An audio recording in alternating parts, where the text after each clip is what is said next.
मेरे ख्याल से क्या था, एक मॉडल बनाने दो। तो यहां पे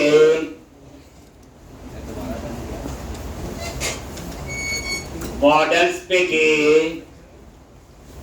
और ये हम लोग बुक शॉपिंग का बना रहे हैं।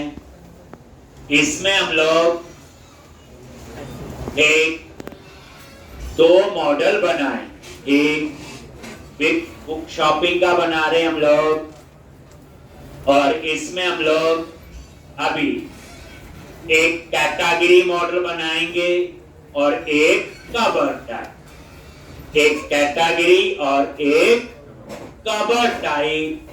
कैटेगरी का मतलब है कि बुक की कैटेगरी। बुक कौन सी कैटेगरी है? स्पोर्ट्स की बुक है, कॉमेडी बुक है, किस चीज की कैटेगरी। और दूसरा बनाएंगे कवर टाइप। इस बुक का कवर कैसे, हार्ड कवर है या सॉफ्ट कवर?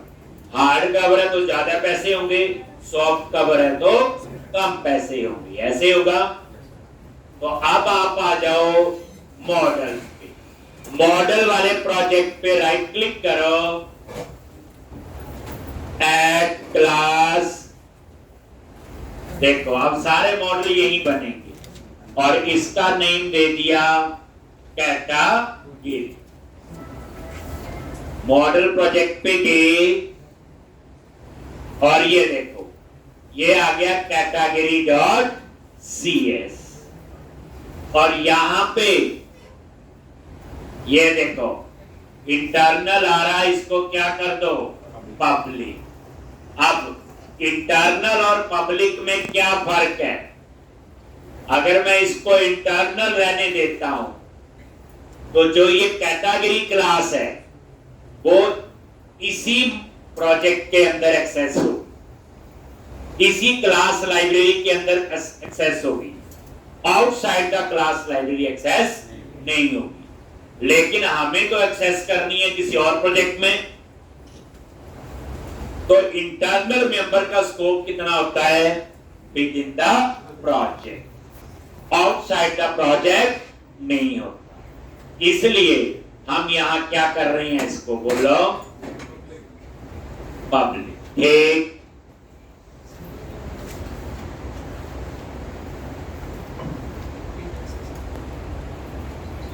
और यहां पे क्या लिखोगे, प्रॉप इन आईडी। ये हो गया कैटेगरी आईडी। और ये कैटेगरी का नेम और इसको बना दो रिक्वायर्ड। तो ये कैटेगरी का आईडी और कैटेगरी का नेम, समझ आ गया? कैटेगरी जैसे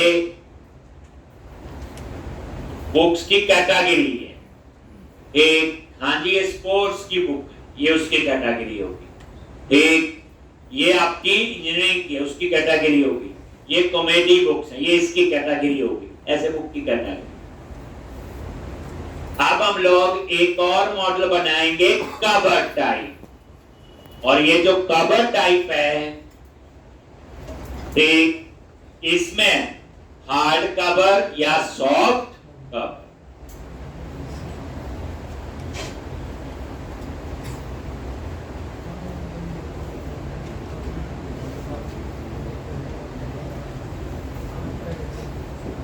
मॉडल पे राइट क्लिक कराओ, ऐड क्लास,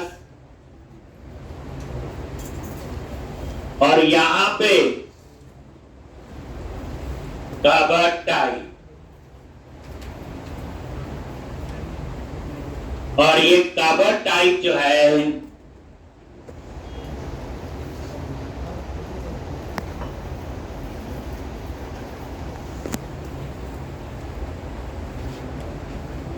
और ये ऐड कर, और ये एक और मॉडल हो गया कवर टाइप। और इसको क्या कर लो, बोलो पब्लिक। कवर टाइप है hard cover, soft cover. Hard cover की पेमेंट ज्यादा होगी, सॉफ्ट कवर की कम। और ये आईडी और ये नेम। आईडी इसकी प्राइमरी की होगा, एक, और ये नेम स्ट्रिंग टाइप का उसको बना दिया रिक्वायर्ड।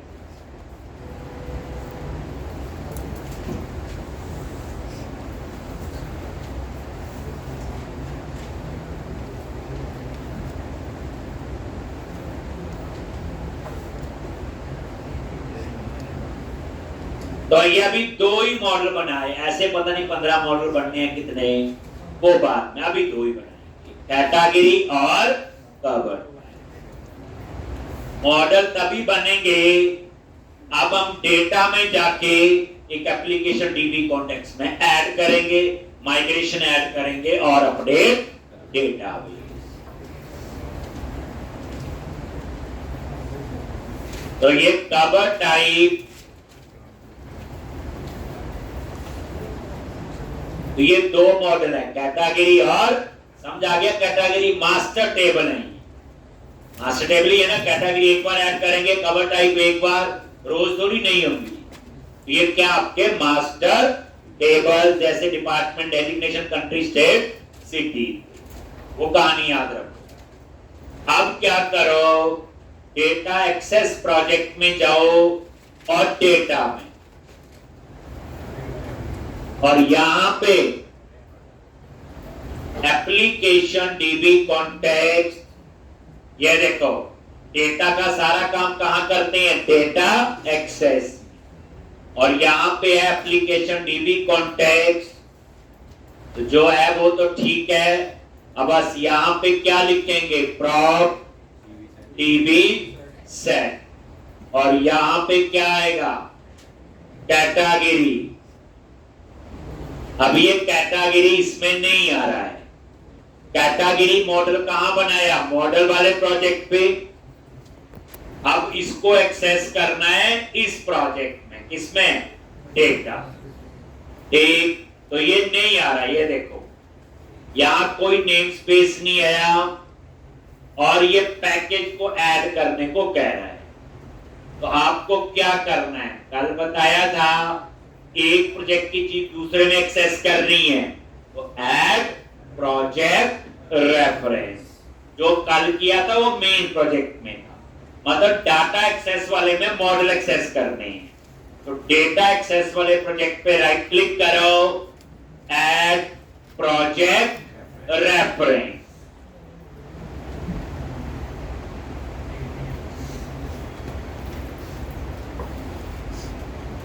ऐड प्रोजेक्ट रेफरेंस, कौन सा, मॉडल, और ये यूटिलिटी भी ऐड कर लो, ये भी चाहिए होगा बाद में। मॉडल्स और यूटिलिटी, ये क्लियर है ना, कल बताया था परसों, ये उसके रेफरेंस। बनानी तो आ गई, अब एक्सेस कैसे करनी है, देन ओके। ठीक, तो यहां पे ये ऐड कर,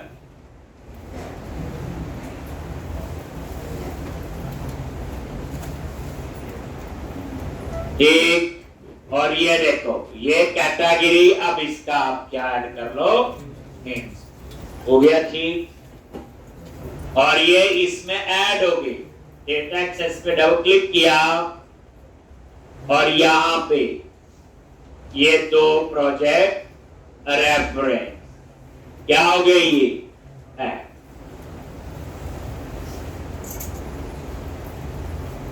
तो अब यहां पे, और इसका नाम क्या रखोगे, कैटेगरी, और ऐसे ही दूसरा ऐड कर लो, कौन सा, कवर टाइप, और यहां पे इसका नेम दे दिया कवर टाइप।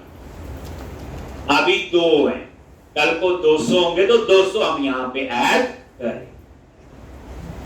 नेक्स्ट स्टेप क्या करते हैं, ऐड माइग्रेशन और अपडेट डेटाबेस, और ये इसी प्रोजेक्ट पे चलाना बच्चे, याद रखना, जिसमें आपने एप्लीकेशन डीबी कॉन्टेक्स्ट बनाई है। इसी प्रोजेक्ट पे, दूसरे पे नहीं चला दोगे, ना मेन पे ना किसी और पे। जहां पे एप्लीकेशन डीबी कॉन्टेक्स्ट कहां बनी है? Data access. ठीक, तो अब आप क्या करोगे आगे? कोई पैकेज मैनेजर कंसोल। तो डेटा एक्सेस वाले प्रोजेक्ट पे राइट क्लिक किया, ऐड, क्या लिखा रहा? मैनेज नगद पैकेजेस।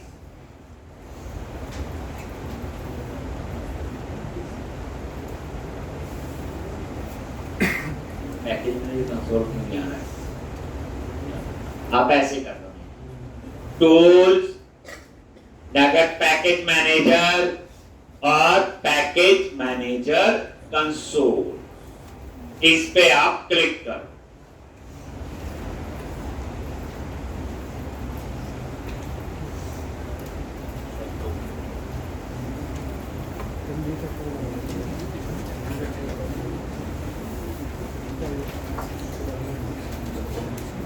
और यहां पे डेटा एक्सेस,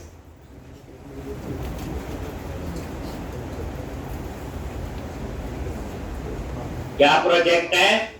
देखो 4 प्रोजेक्ट हैं, कौन सा चूज करोगे? डेटा एक्सेस, बस ये चीज याद रखनी। और यहां पे क्या लिखते हैं देखोगे, बोलो, add icon migration init load, पहली माइग्रेशन। पर प्रोजेक्ट चूज कर लेना कौन सा? Data access.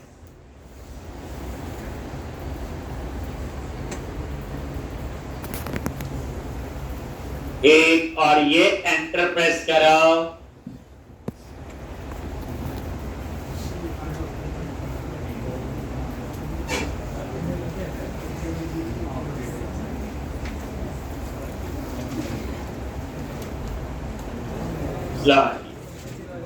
एक बार ये नजर मारो यहां पे।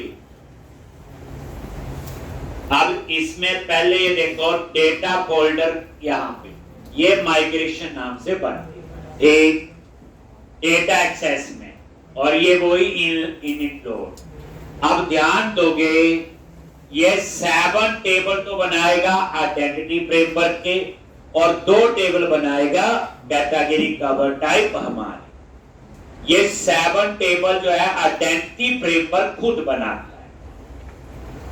इसमें हो सकता है एक में यूजर की इंफॉर्मेशन हो, एक में रोल्स की इंफॉर्मेशन हो, एक में इस यूजर को कौन सा रोल असाइन है, इसमें आपके ओपन ऑथेंटिकेशन जैसे लॉगिन विद फेसबुक, गूगल, ऐसे अलग अलग कामों के लिए 7 टेबल्स बने हैं।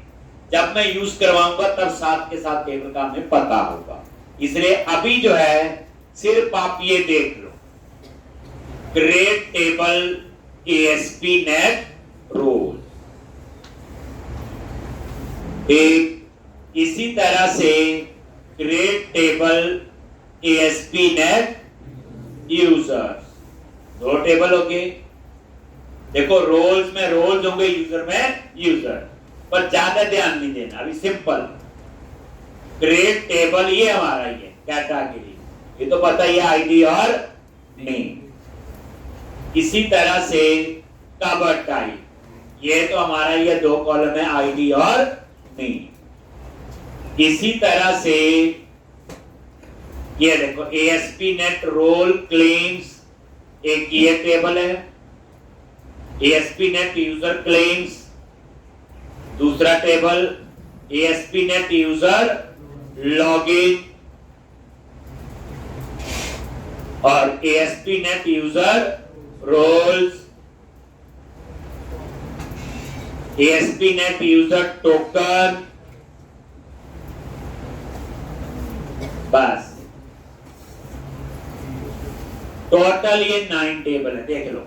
7 तो इसके बने हुए हैं, जैसे देखो एक टेबल 1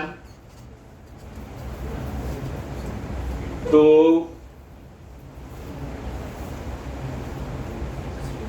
3 4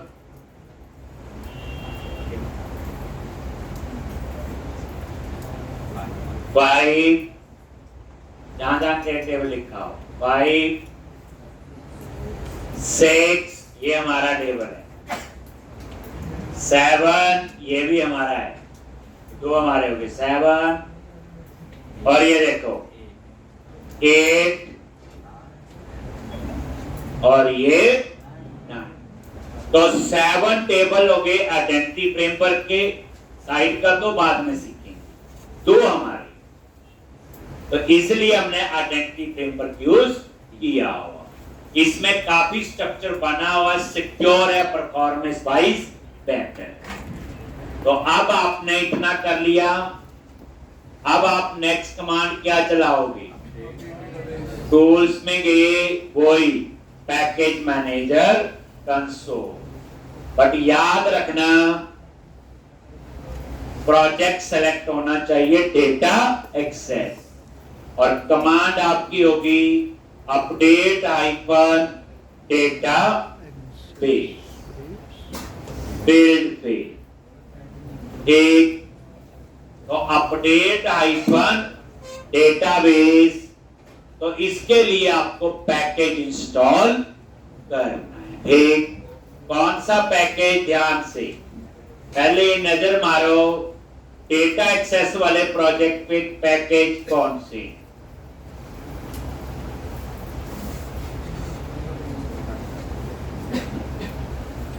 इसमें सिर्फ एक ही पैकेज है एक तो यहां पे हमें कौन कौन से चाहिए है टूल्स पे गए और वही नगद और यहां ब्राउज और एंटिटी फ्रेमवर्क लिखोगे और हम लोग 3 पैकेज यूज करते हैं याद करो entity framework core entity framework core dot tools entity framework core dot SQL server याद है तो ये एंटिटी फ्रेमवर्क चूज कर लो प्रोजेक्ट जिसमें चाहिए डेटा एक्सेस और उसके बाद वर्जन 6.0 कौन सा है 33 और इंस्टॉल आई एक्सेप्ट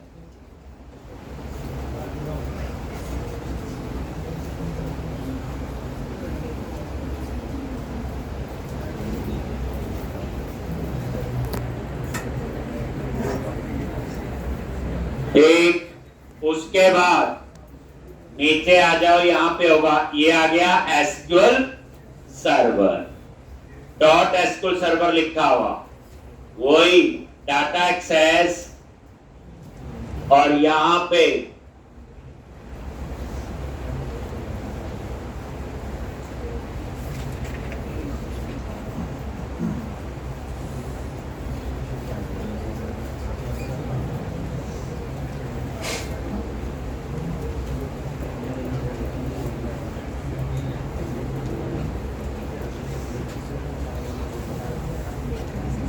एक और ऐसे ही तीसरा पैकेज ये टूल एक क्या डॉट टूल्स लिखा आ रहा है डेटा एक्सेस और यहां पे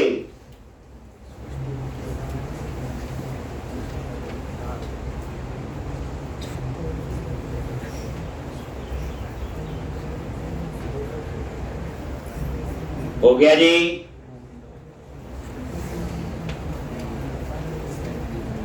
अभी ये 3 पैकेज आप देख लोगे कहां पे डेटा एक्सेस पे डबल क्लिक करो और ये देखो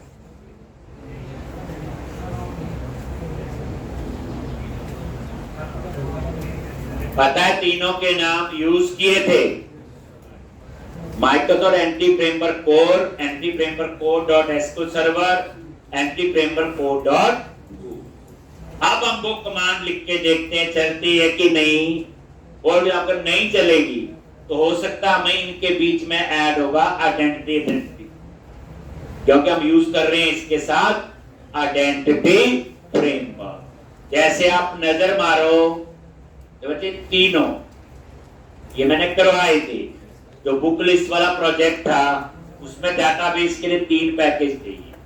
पुराने में क्या होता था, एमपीसी में एक ही पैकेट होता था, एक ही पैकेज था। कौन सा? Entity framework. ये 3। तो अब आप लोग दोबारा से ट्राई करते हैं। Package manager console, project selected है, क्या कमांड लिखनी?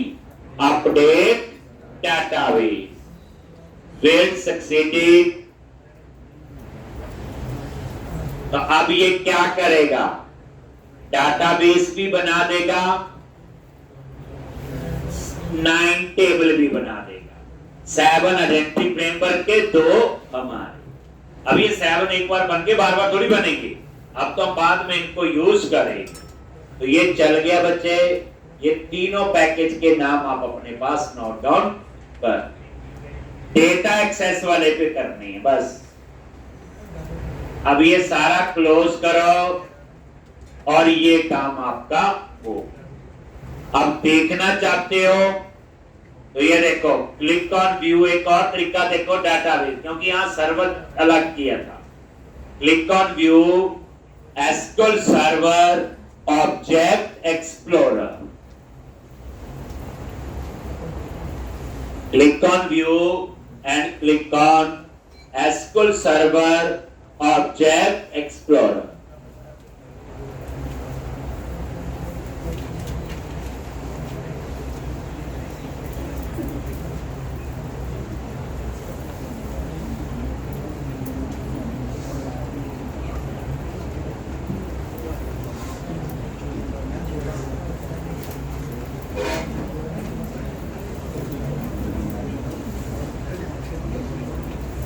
एक और यहां पे ये पहला इंस्टांस है ना, याद आए।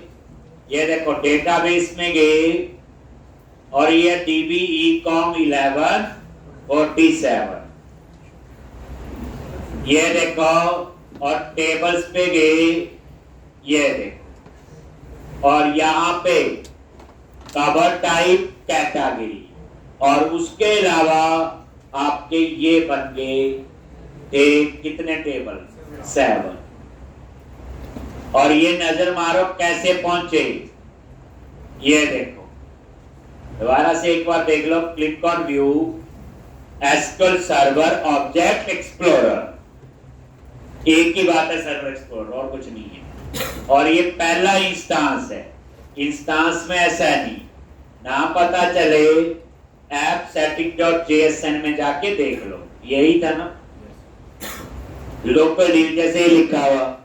और ये देखो एसक्यूएल सर्वर में यही आ रहा है, जो हम यूज करते हैं वो ये वाला है। इंस्टांस नेम है dev/SQL Express। ठीक, तो इसलिए इंस्टांस चेंज हुआ है, बाकी सेम। तो अब आपका इतनी कॉन्फ़िगरेशन तो आपकी हो गई। अब आपने नेक्स्ट क्या करना है? पहले ठीक कर देते हैं।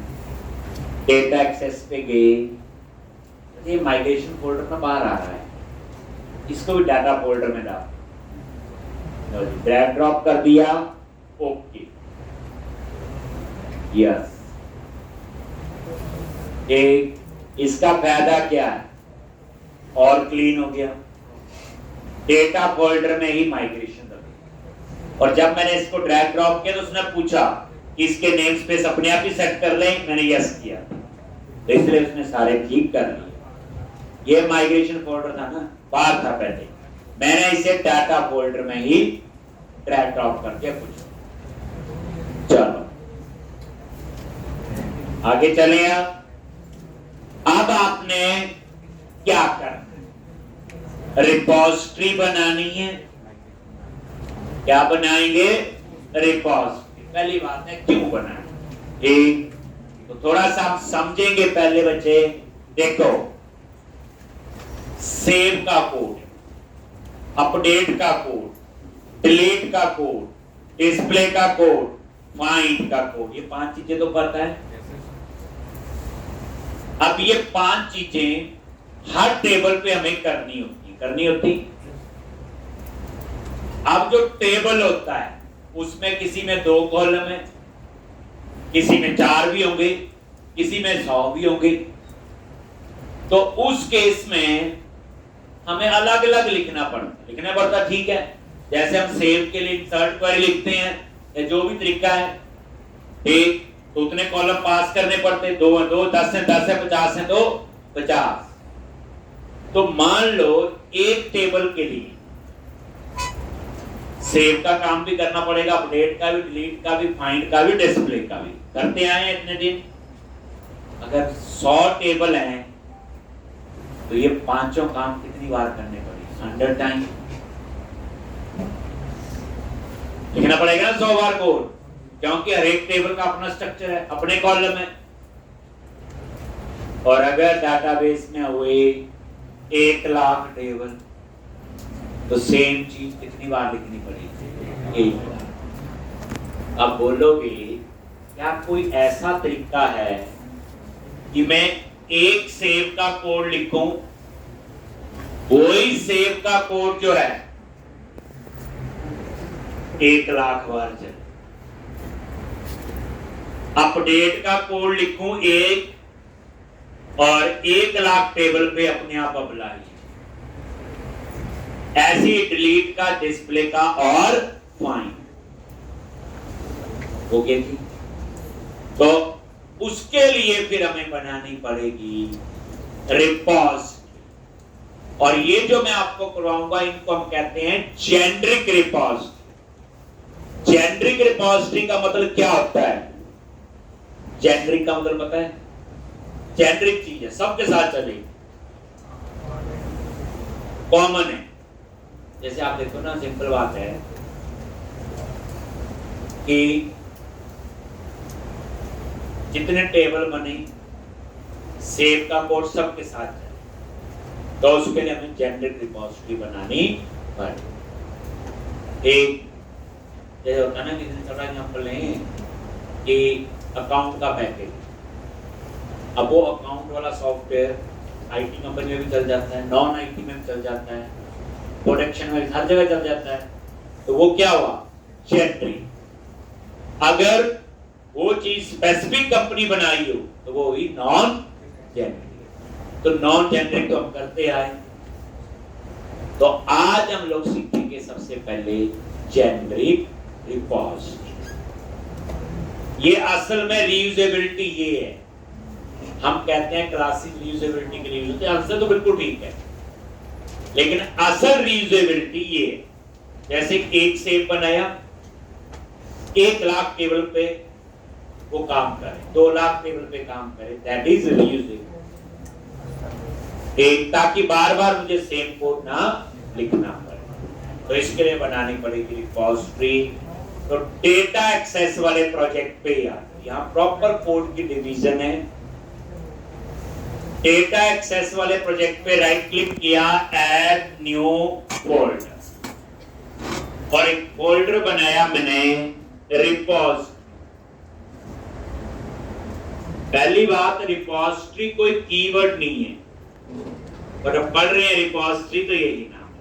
कोई बोले रिपोजिटरी पैटर्न से काम करना आता है, ये वही है, और ये हर डेवलपर आजकल करता है। ये रिपोजिटरी पैटर्न है, पहले आपको समझाएंगे, देखो। तो ये रिपोजिटरी नाम का एक फोल्डर बनाया, इसमें हम क्लासेस बनाएंगे, और इसी रिपोजिटरी पे राइट क्लिक करके ऐड न्यू फोल्डर, इसके अंदर एक सब फोल्डर बनाओ और उसका नाम रखो आई रिपोजिटरी।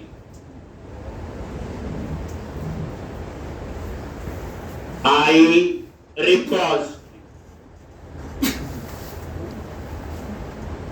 एक, यानी रिपोजिटरी आपका मेन फोल्डर हो गया और आई रिपोजिटरी उसका हो गया सब फोल्डर। आई रिपोजिटरी मतलब मैं इसमें इंटरफेस बनाऊं, नई चीज आएगी। रिपोजिटरी फोल्डर में मैं क्लासेस बनाऊंगा, आई रिपोजिटरी में क्या बनाऊंगा मैं? इंटरफेस। बताता हूं इंटरफेस क्या होते हैं।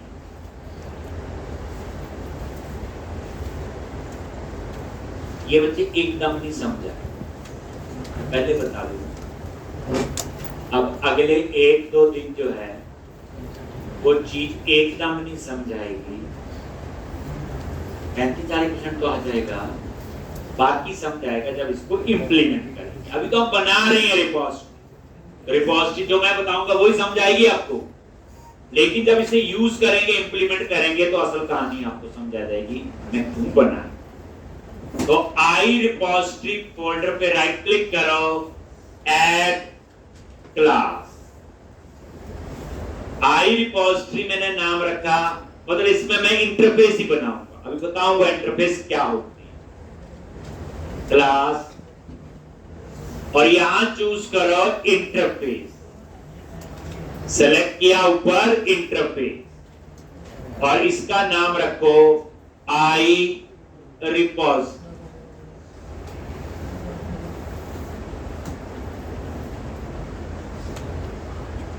एक ये देखो, आई रिपोजिटरी फोल्डर के अंदर एक इंटरफेस बनाया जिसका नाम क्या रखा, आई रिपोजिटरी। अब याद रख लो पूरे प्रोजेक्ट में जहां आई लिखा होगा वो क्या होगा, इंटरफेस। और ये देखो इंटरनल आ रहा है, तो इंटरनल मेंबर को तो हम इसके अंदर यूज कर सकते हैं, लेकिन ये तो क्लास लाइब्रेरी है, ये तो बनाई इसीलिए कि दूसरी जगह यूज करना है। तो क्या करोगे, पब्लिक, और ये पब्लिक इंटरफेस आई रिपोज। अब इंटरफेस क्या होते हैं, हम इसे क्यों बनाते हैं, इसके क्या फायदे, हम इंटरफेस क्यों पढ़ते हैं, कौन बताए, इसने पढ़े हैं कभी? देखो मुकर तो सकते नहीं, जो भी कंप्यूटर बैकग्राउंड पढ़ के आया है ये तो सिलेबस में होते हैं, जावा जो सिलेबस में होती है, जावा में तो बड़े इंटरफेस बनते हैं। इंटरफेस सबसेट क्लास में क्या डिफरेंस है, बड़ा कॉमन क्वेश्चन इंटरव्यू में पूछा जाता है, क्या होते हैं इंटरफेस जी, किसके साथ खाते हैं, जरा ये बताओ।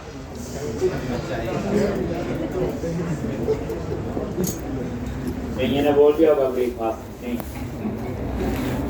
तो इंटरफेस क्या होती है, पहली बात that is use for declaration, declaration के लिए यूज होती हैं, यानी in interface we can declare the member, not define the member. पहली बात समझो, इंटरफेस में सिर्फ क्या होती है, डिक्लेरेशन होती है, उसमें डेफिनेशन नहीं होती।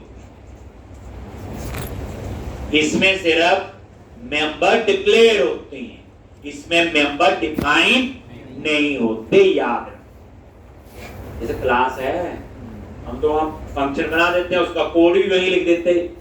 इसमें क्या होता है, सम का फंक्शन है, सिर्फ डिक्लेयर होगा, उसका अंदर का कोड यहां नहीं लिखते, यानी कि सिर्फ इसमें क्या होती है, डिक्लेरेशन। और इसका फायदा क्या है, इसका फायदा क्या है,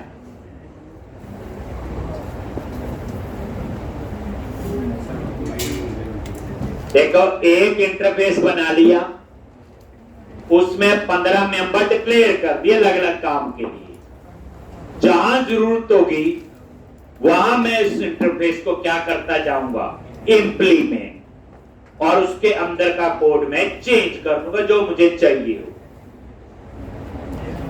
यानी हम इंटरफेस में क्या करते हैं, कुछ कॉमन मेंबर डिक्लेयर कर देते हैं, एक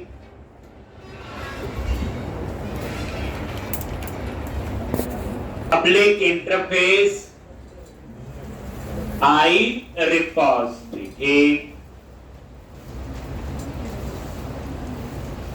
और यहां पे सिर्फ मेंबर डिक्लेयर होते हैं, डिफाइन नहीं होते। We can implement multiple interface in single class. We can implement multiple interface in single class. हम एक क्लास के अंदर एक से ज्यादा इंटरफेस इंप्लीमेंट कर सकते हैं। We can implement multiple interface in single class, यानी एक क्लास में एक से ज्यादा इंटरफेस इंप्लीमेंट मतलब इंटरफेस के मेंबर को डिफाइन करने का कोड। जैसे हमने पढ़ा है एक क्लास में एक ही क्लास इनहेरिट हो सकती है, दैट इज सिंगल इनहेरिटेंस। एक से ज्यादा तो नहीं हो सकती, लेकिन इंटरफेस हम मल्टीपल इंप्लीमेंट कर सकते हैं। केवल पूछा जाता है तो क्लास तो एक ही इनहेरिट होगी, लेकिन इंटरफेस आपके मल्टीपल इनहेरिट हो जाते हैं। ठीक जैसे अब्स्ट्रैक्ट क्लास और इंटरफेस में क्या फर्क है? जो अब्स्ट्रैक्ट क्लास है उसमें डिक्लेरेशन डेफिनेशन दोनों हो जाती है, इसमें सिर्फ डिक्लेरेशन होती है। और जो इंटरफेस है ठीक वो हम लोग एक से ज्यादा एक क्लास में इंप्लीमेंट कर सकते हैं, लेकिन क्लास आप एक ही इनहेरिट कर सकते हैं।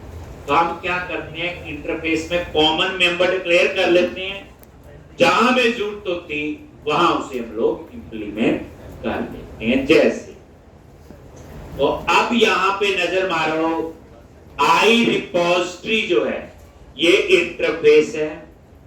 अब ये किसके साथ यूज होगा?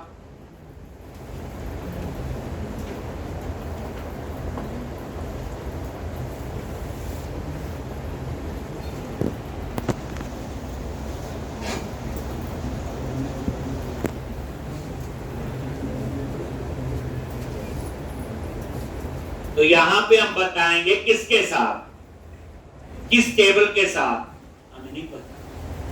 वो कैटेगरी भी हो सकता है, कवर टाइप भी हो सकता है।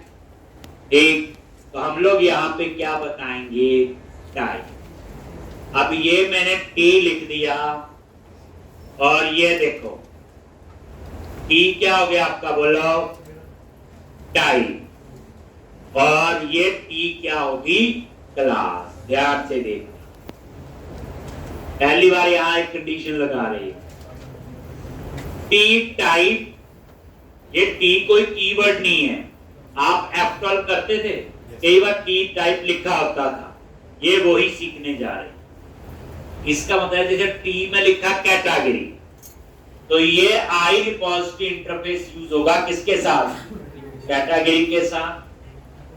अगर लिखेंगे कवर टाइप तो ये कवर टाइप के साथ। अब ये सभी मॉडल के साथ यूज होगा, बस टी में क्या पास करना होगा? वो मॉडल मतलब वो क्लास। ठीक, अब ये भी कंडीशन लगा दी कि टी हमेशा ही क्या होगी? एक क्लास। लेकिन वो क्लास कोई भी हो सकती है, वो कैटेगरी भी हो सकती, कवर टाइप भी हो सकती, प्रोडक्ट भी हो सकती, ऑर्डर हो सकती, पेमेंट कोई भी हो सकती है। तभी तो बनेगी जेनेरिक रिपोजिटरी। अगर आपको ये पता चल गया कि ये इंटरफेस किसी क्लास के साथ यूज होगा तो जेनेरिक थोड़ी हुई, दैट इज नॉन जेनेरिक। इसे कहते हैं जेनेरिक रिपोजिटरी। जो टाइप मैं बताऊंगा उसके साथ वो यूज होगा। टाइप बोले क्लास। ठीक, अब हम लोग यहां पे मेथड बनाएंगे मतलब डिक्लेयर करेंगे, कोई सेव, अपडेट, डिलीट, फाइंड और डिस्प्ले। तो इसका क्या हमने रूल फॉलो करना है?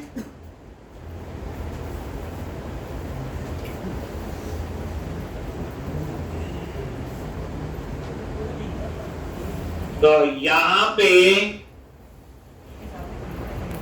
void बताइए, रिटर्न टाइप नहीं दी, ऐड मेथड। और ये क्या करेगा? ये सेव का कोड लिखेंगे इसके अंदर। कौन सा कोड होगा? सेव का। टी में पास की, देखो टी क्या है? टाइप। एक टी कोई कीवर्ड नहीं है बच्चे, कुछ और भी नाम हो सकता है। एक अब इस टी में पास किया कैटेगरी, तो ये ऐड का कोड है, सेव का कोड। तो ये क्या करेगा? कैटेगरी में सेव करेगा। टी में पास किया कवर टाइप, तो कवर टाइप में सेव करेगा। इसी तरह से, लेकिन ये देखो मेंबर डिक्लेयर हो रहे हैं, क्या हो रहे हैं आपके, डिक्लेयर, डिफाइन थोड़ी, कोड थोड़ी लिखा है इसका। तो इंटरफेस में सिर्फ क्या हो सकती है, डिक्लेरेशन। एक वाइड डिलीट, ये वही ऐड अपडेट डिलीट। ठीक, ऐड अपडेट डिलीट नहीं रखेंगे हम, रिमूव रख लेंगे इसका नेम। तो ये डिलीट की जगह इसको कर लो रिमूव, कुछ और भी रख सकते हो, ऐसा कुछ नहीं है। अभी ये देखो वाइड, और यहां पे पास कर दिया इंट आईडी, ये ओवरलोडिंग होगी। रिमूव आईडी पे भी हो सकता है और रिमूव उस, जैसे मान लो आपने सीधा यहां कैटेगरी वाला रिकॉर्ड पास कर दिया तो उसको डिलीट कर देगा। अगर आपको आईडी पता है तो उस आईडी पे जो कैटेगरी होगी उसको डिलीट करेगा। इसे कहते हैं overloading. Same name with different parameter. में होता है ना, जैसे हम लोग करते नहीं थे, आईडी से पहले फाइंड करेंगे फिर डिलीट करेंगे, या सीधा ही फाइंड किया हुआ डिलीट करना है। तो दोनों काम यहां पे चलते। अब उसके बाद रिमूव रेंज, एक, और यहां पास करोगे कलेक्शन, क्योंकि अगर एक से ज्यादा रिकॉर्ड इकट्ठे डिलीट करने हैं तो वो आएगा रिमूव रेंज। एक, ये simple add update remove range. उसके बाद आएगा फाइंड। तो फाइंड में तो रिटर्न होगा, तो टी दे दिया, कैटेगरी, कवर टाइप कोई और यहां पे लिख दिया गेट, और यहां पास कर दिया आईडी। अब यहां तक तो आपको पता, ये फाइंड है, गेट क्या हो गया आपका, फाइंड, लिखते थे ना। अब इसमें क्या होगा, आईडी पास किया, इसके अंदर फाइंड का लॉजिक लिख देंगे और वो रिटर्न कर देगा। तो अगर कैटेगरी फाइंड हो रहा है तो कैटेगरी रिटर्न करेगा, कवर टाइप फाइंड हो रहा है तो कवर टाइप। यानी कि सिर्फ आपको एक जगह टी बताना क्या है, सभी जगह वो उसी पे ही का अप्लाई होगा। अभी तो जेनरिक है, याद रखना ये क्या है, एक जेनरिक रिपोज। इसी तरह से डिस्प्ले के लिए गेट ऑल, डिस्प्ले के लिए क्या करोगे आप, गेट ऑल, और उसमें रिटर्न करेगा वो कलेक्शन। तो यहां पे आई इनमरेबल और गेट ऑल। अब हम तो जितना पढ़े आज तक, तो हमारा तो यही था context dot employees dot to list, यही लिखते थे, context dot student dot to list, display इतना ही था। लेकिन एक्चुअल में डिस्प्ले सोचो, प्रोजेक्ट की बात, जैसे आपको दो डेट्स के बीच के कुछ डेटा फेच करना है तो डिस्प्ले का ही है। एक, जैसे एम्प्लॉय का डेटा चाहिए जिनकी डेट ऑफ ज्वाइनिंग इसके और इसके बीच में है तो डिस्प्ले का ही। सिर्फ वो फिल्टर कंडीशन कुछ और है, मुझे इस डिपार्टमेंट के सारे एम्प्लॉय चाहिए तो है तो डिस्प्ले का कोड, बट स्पेसिफिक डिपार्टमेंट के सारे एम्प्लॉय, मतलब ये कहने का ऐसा नहीं होगा कि सारे टेबल का ही डाटा चाहिए अकेला, वो तो चल ही जाएगा, वो तो हमें आता ही है कॉन्टेक्स्ट और एम्प्लॉय डॉट टू लिस्ट। लेकिन आपको स्पेसिफिक कंडीशन पे डिस्प्ले करवाना है, ये उसके लिए बना रहे गेट ऑल। लेकिन यहां पे हमें पैरामीटर बताने हैं, क्या क्या चीज का ध्यान रखना है। Number 1, filter condition. देखो बेटे में जाएगा ना, select star from table name where salary greater than this. अब उस सैलरी वाले 100 लोग हैं, 100 का डाटा आ जाएगा। Select star from TV employee where date of joining is greater than this and date of joining less than this, वो data आ जाएगा। तो फिल्टर कंडीशन तो कुछ भी हो सकती। डिस्प्ले का मतलब है एक या एक से ज्यादा रिकॉर्ड, सिंपल सी बात है। अगर एक ही होगा तो फाइंड आई है ऊपर। तो ये फिल्टर कंडीशन हम लोग यहाँ पे तो उसके लिए क्या लिखेंगे? सबसे पहले एक यहां पे फिल्टर के लिए ये याद रखना, एक्सप्रेशन, और यहां पे, और इसके अंदर आपने एक फंक्शन बूलियन टाइप का, और ये आपने एक वेरिएबल का नाम फिल्टर, और कुछ ना पास करो तो इसमें क्या पास कर दिया? नल। एक ये लो, देखो मान लो आपने इसमें कुछ नहीं पास किया फिल्टर, तो क्वेरी चलेगी कॉन्टेक्स्ट और employ dot to list, her employ का डाटा। लेकिन कोई स्पेसिफिक कंडीशन लगानी है, देन आपको ये फिल्टर कंडीशन यहां पे देनी पड़ेगी। और ये एक लेवल नीचे की प्रोग्रामिंग है, याद रखना। जो हमें बनी बनाई मिलती थी तभी यहां पे यूज किया मैंने एक्सप्रेशन, ठीक, और फंक्शन टी किस पे होगी? टी पे। अब कॉमा देके ऐसे, ये अभी नहीं समझ आएगा, जब इंप्लीमेंट करूंगा तो पता होगा। एक बस इतना याद रखो, ये क्वेरी हम खुद एग्जीक्यूट करवा रहे हैं, उसके लिए यूज कर रहे हैं हम लोग एक्सप्रेशन। दूसरा केस, मल्टीपल टेबल से भी डाटा आ सकता है। जैसे हम लोग मल्टीपल टेबल के लिए क्या लिखते थे? इनटू। कभी सिंगल टेबल भी होगा, कभी ज्वाइन करके, तो उसके लिए आपने इंक्लूड प्रॉपर्टीज, या पहले हम लोग लेते हैं, ठीक है, पहले काम करो सॉर्टिंग भी चाहिए होगी। अगर एक से ज्यादा रिकॉर्ड है तो हम सॉर्टिंग का प्रोविजन भी देंगे। उसके लिए क्या लिखोगे? Function I queryable. यहां पे ये सिंटैक्स है आई, देखो इन्होंने भी आई क्वेरिएबल, तो आई क्या होगा? अंदाजा लगाओ, इंटरफेस, और उसके बाद आई ऑर्डर्ड क्वेरिएबल। ऑर्डर वाई नहीं होता जैसे सॉर्टिंग के लिए, ये वो आ गया, और उसके बाद ऑर्डर बाय, और यहां पे नल। आई ऑर्डर्ड क्वेरिएबल, आई का मतलब इंटरफेस है, ऑर्डर वाई इसके लिए हो गया सॉर्टिंग के लिए, तभी मैंने उसका नाम आगे ऑर्डर वाई रख दिया वेरिएबल का। अगर आप लोग इस ऑर्डर वाई में कुछ नहीं पास कर रहे तो नहीं सॉर्ट करेगा। फिल्टर कुछ नहीं पास कर रहे तो सारे डाटा दिखा देगा टू लिस्ट वाला। उसके बाद एक और स्ट्रिंग टाइप का वेरिएबल ले लो यहां पे, और यहां पे भी इसमें पास कर दिया मैंने ना इंक्लूड प्रॉपर्टीज। क्यों लिया? मल्टीपल टेबल, याद है जब ज्वाइन लगता था एंट्री फ्रेम पर में क्या लिखते थे? डॉट इंक्लूड लिखते थे, नहीं लिखते थे?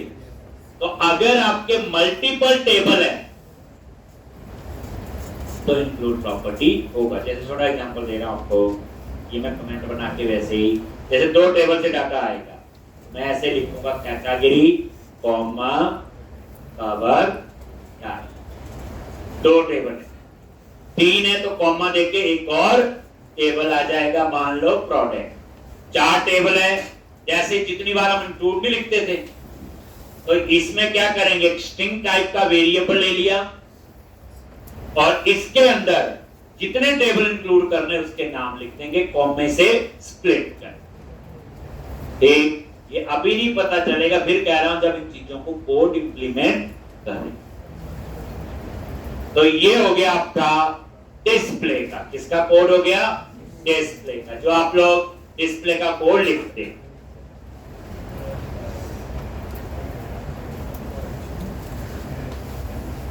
और रिटर्न टाइप क्या है? एक रिटर्न टाइप आपकी आई इन नंबर है। अब उसके बाद देखो कैट काम करता है जैसे फाइंड है आपका, करते थे फाइंड हमेशा प्राइमरी की पे करता है, और फाइंड हमेशा सिंगल टेबल पे, याद है? लेकिन नॉन प्राइमरी की पे फाइंड करना है, सिंगल कोड ही आएगा, और मल्टीपल टेबल पे है तो उस पे आपका फाइंड नहीं काम करता था, क्या करता था? फर्स्ट और डिफॉल्ट। तो अब यहां पे रिटर्न टाइप टी एक ही रिकॉर्ड आएगा और ये फर्स्ट और डिफॉल्ट। सबसे पहले फिल्टर कंडीशन जैसे ऊपर, बस इसमें फर्क कितना होगा, इसमें ओ नहीं आएगा। क्या ऑर्डर बाय, क्यों नहीं आएगा ऑर्डर बाय, बोलो जल्दी क्यों नहीं आएगा ऑर्डर बाय, इतना बता। और फर्स्ट और डिफॉल्ट में जब आएगा एक रिकॉर्ड, इसको क्या सॉर्टिंग करोगे, एक रिकॉर्ड को थोड़ी सॉर्ट करने से बेइज्जती हो जाएगी। इसलिए फर्स्ट और डिफॉल्ट में हमें ऑर्डर बाय की जरूरत नहीं, बाकी तो सारी है। नॉन प्राइमरी की में फाइंड करेगा, कर सकता है ये। दूसरी बात मल्टीपल टेबल है, तभी इंक्लूड प्रॉपर्टी लिखा। अब कंडीशन है ये हो सकती है select star from table name where email this. अब मल्टीपल टेबल है, डॉट इंक्लूड चलेगा, तो वो मैंने यहां पे लिखा। एक तो ये मैंने एक क्या बनाया, इंटरफेस। कहानी वही है, save update delete find display right from, जो फर्स्ट लेक्चर में मैंने डिस्कस किया। एक अब ये बन गया एक इंटरफेस, इसमें मैंने मेथड डिक्लेयर किए हैं। अभी कोड तो इसका लिखना है, और इसके कोड के लिए हम क्या बनाएंगे, एक और क्लास जहां इस इंटरफेस को इंप्लीमेंट करेंगे, और मैं उस क्लास का नाम रखूंगा रिपोजिटरी। जैसे इंटरफेस का नाम क्या रखा, आई रिपोजिटरी, तो क्लास का नाम रख दूंगा रिपोजिटरी। कन्वेंशन तो समझना आसान रहे, तो ये आपने लिख,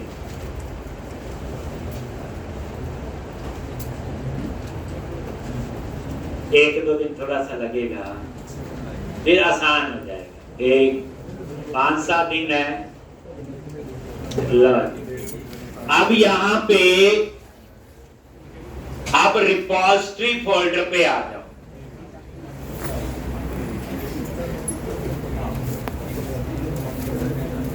क्लास जो बनाओगे, रिपोजिटरी ऐड क्लास, और क्लास का नेम रिपोजिटरी। ये क्लास है, ये इंटरफेस नहीं। तो ऐड, ये देखो, पर बनी कहां, देख लो, आई रिपोजिटरी में इंटरफेस बनाएंगे, और रिपोजिटरी फोल्डर में क्या बनाएंगे, क्लास सी। और क्लास का नाम क्या रखा, रिपोजिटरी डॉट सी एस।